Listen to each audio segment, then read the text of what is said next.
सो इस वीडियो के अंदर हम लोग डिस्कस करेंगे कि किस तरह से आप अपनी रिपोजिटरी को या फिर अपने प्रोजेक्ट को किस तरह से आप गिटहब पे रख के लाइव कर सकते हैं। लाइव करने के पर्सपेक्टिव से अगर देखा जाए तो गिटहब के ऊपर सिर्फ स्टैटिक पेजेस ही लाइव होते हैं। यानी कि ऐसे पेजेस जिनके अंदर बैकएंड की प्रोसेसिंग का काम ना हो रहा हो या फिर आपकी स्टैटिक साइट्स हों, एचटीएमएल बेस्ड, जावास्क्रिप्ट बेस्ड हुई हों, जिसके अंदर आपकी रिएक्ट भी आ सकती है या फिर एचटीएमएल सीएसएस जावास्क्रिप्ट बूटस्ट्रैप वाले फ्रेमवर्क्स भी आ सकते हैं।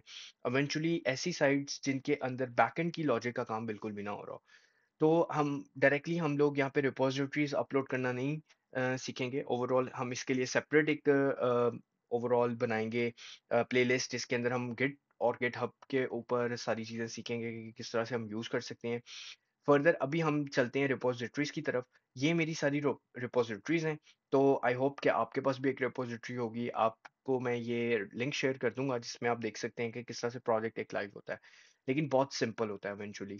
अब अगर आप यहाँ पे देखें, हमारे पास यहाँ पे एक HTML की पब्लिक है रिपोजिटरी। मेक श्योर आप नहीं करना है कि आपका प्रोजेक्ट जो है वो बेसिकली पब्लिक हो, और लेस देन अ मिनट यानी कि 1 मिनट से कम टाइम के अंदर ही वो आपकी प्रोजेक्ट जो होगा वो लाइव होगा। तो ओवरऑल अभी मेरे पास कोई भी यूआरएल नहीं है। तो आपने मेन अपने कोड के अंदर जाना है। यहाँ पे आपके पास सेटिंग्स का बटन है, आपने इसको क्लिक कर देना है। तो सेटिंग्स के अंदर यहाँ पे हमारे पास बहुत ज़्यादा ऑप्शंस आ रहे होंगे। हम इनको सीरीज के अंदर, प्लेलिस्ट के अंदर जो गेट और गेटहब की होगी उसमें देखेंगे क्या चीज़ होती है। बट आपने यहाँ पे पेजेस पे क्लिक करना है।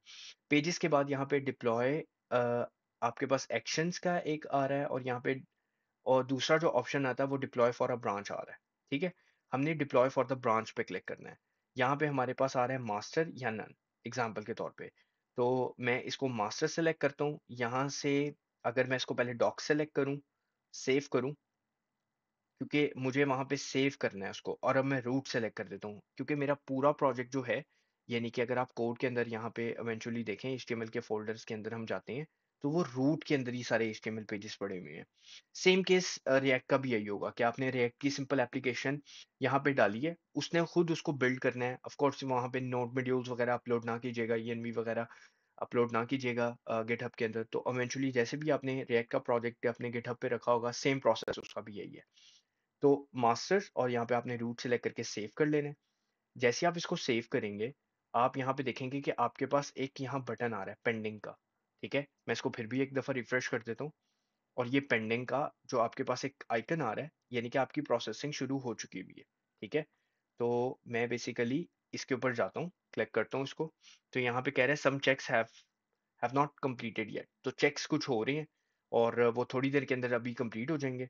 और मैंने उसके बाद दोबारा से ही पेजेस के अंदर यहाँ पे जाना है, और पेजेस के अंदर यहाँ पे जैसे ही वो चेक्स थोड़े से कंप्लीट हो जाएंगे, तो मेरे पास यहाँ पे एक यूआरएल बन के आ जाएगा। दैट्स इट, सिर्फ यही करना है, और आपकी जो भी साइट आपने गिट हब के ऊपर रखी हुई है, इवेंचुअली उसका लाइव यूआरएल आपको थोड़ी देर के अंदर प्रोड्यूस हो जाएगा। इट मीन्स कि आपके पास लाइव यूआरएल आ जाएगा और आप उसको चेक कर सकते हैं। ठीक है, तो क्योंकि बैकग्राउंड पे कुछ प्रोसेसिंग चल रहे हैं, अगर हम इसकी डिटेल्स भी जाके देखें, तो यहाँ पे जैसे कि जॉब सेटअप हो रही है, चेकआउट का कुछ एक बिल्ड चल रही है इनकी। ठीक है, उसके बाद आरटी फैक्ट्स होते हैं, कुछ पोस्ट चेकआउट्स और जॉब कंप्लीट, कुछ ये अपनी तरफ से एक बिल्ड को प्रोड्यूस करता है। सेम अगर आपने रेक का भी प्रोजेक्ट किया, कभी किया होगा, तो उसमें भी यही होता है। तो हम पेजेस को दोबारा से रिफ्रेश करेंगे, और आप यहाँ पे देखिए your site is now live. तो हमारे पास एक यूआरएल आ गया जो कि creators academy dot gate hub dot IO dot IO का है, और हमारी डायरेक्टरी का नाम है, यानी कि हमारी रिपोजिटरी का नाम है। तो ये मैं शेयर भी कर दूंगा आप लोगों के साथ, और जैसे आप इसको क्लिक करेंगे तो आप चले जाएंगे हमारी साइट के ऊपर। तो यहाँ पे मैं विजिट साइट को क्लिक भी कर देता हूँ, और यस, तो हम लोगों ने उसके अंदर HTML सीखी थी इवेंचुअली, क्योंकि ये HTML की ही सारी सीरीज थी। तो अगर मैं यहाँ से बैक चला जाऊँ और डिफरेंट डिफरेंट पेजेस भी चेक करके देखूँ, क्योंकि यहाँ पे बहुत से पेजेस हैं, जैसे कि कॉन्टैक्ट है, कॉन्टैक्ट डॉट HTML। तो अब मैं पेजेस चेंज करता जाऊंगा और वो पेजेस सारे आते जाएंगे।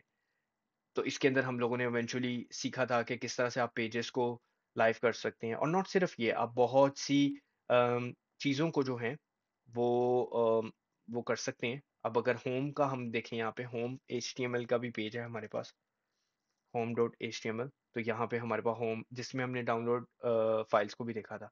तो मैंने इसके अलावा भी जो प्रोजेक्ट अपने पुराने थे, यानी कि जिसमें हम लोगों ने स्लाइडर्स की लर्निंग की थी, मैंने कुछ वो लाइव करके ऑलरेडी रखे हुए थे, तो वो भी मैं आपको दिखा देता हूँ। उसका भी एक स्लाइडर प्रीव्यू था सिंपल, तो वो भी हमने रखे हुए हैं, तो हम उसको भी देख लेते हैं एक दफ़ा। तो इवेंचुअली यहाँ पे रिपोजिटरीज में हमें जाना है, इसको मैं क्लिक कर लेता हूँ। हाँ, रिपोजिटरीज खुल गई, तो ये मेरी कैरोसॉल वाली वीडियोस थी, या बी एक्स स्लाइडर वाली वीडियो भी मैं ओपन कर लेता हूँ, दोनों में से कोई एक है। तो सेटिंग्स में चलते हैं, एंड अगेन उसमें पेजेस में जाएंगे हम दोबारा से। तो यस, बी एक्स स्लाइडर वाली वीडियो है। अब इसका जो यूआरएल है मैं सेपरेट यहाँ पे खोलता हूँ, और ये हर किसी को एक्सेसिबल है लिंक। ऐसा नहीं है कि बेसिकली आपके फ्रेंड के पास चलेगा, आपके पास नहीं चलेगा, या आपके पास चलेगा, आपके फ्रेंड के पास नहीं चलेगा, तो सबके पास एक्सेसिबल है।